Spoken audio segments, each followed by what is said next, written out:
അച്ഛനെ 2 പ്രാവശ്യവും കൂടെ ഞാൻ സ്വപ്നത്തിൽ കണ്ടു. ഒരു പ്രാവശ്യം ഞാൻ സ്വപ്നത്തിൽ കണ്ടത് എന്താണെന്ന് വെച്ചാൽ, ഞാൻ എന്താ ചെയ്യുന്നതെന്ന് എനിക്ക് മനസ്സിലാവുന്നില്ല.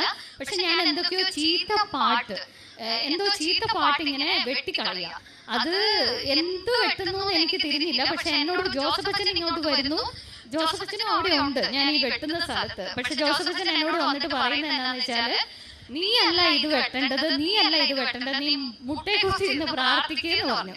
അപ്പൊ ഞാൻ പിന്നെ എനിക്ക് മനസ്സിലാവുന്നില്ല, ഞാൻ ചീത്ത സ്ഥലമാണ് വെട്ടുന്നതെന്ന് മാത്രമേ എനിക്ക് മനസ്സിലായുള്ളൂ. ഞാൻ പിന്നെ കുറച്ച് ദിവസം കൂടെ അത് വെച്ച് പ്രാർത്ഥിച്ചപ്പോൾ ദൈവം എനിക്ക് പറഞ്ഞു തന്ന കാര്യമാണ്, ഞാൻ ആരെങ്കിലും എന്നോട് എന്തെങ്കിലും പറയാൻ വന്നാലോ അല്ലെങ്കിൽ ആരെങ്കിലും എന്തെങ്കിലും സംസാരിച്ചാലോ എനിക്ക് ചിലപ്പം ഞാൻ എന്റേതായ രീതിയിൽ അവരെ ഞാൻ അങ്ങനെയല്ല ചെയ്യേണ്ടത് ഇങ്ങനെയല്ല ചെയ്യേണ്ടത് എന്നൊക്കെ പറഞ്ഞ് കറക്റ്റ് ചെയ്യുകയോ തിരുത്തുകയോ ഒക്കെ ചെയ്യുന്നുണ്ട്.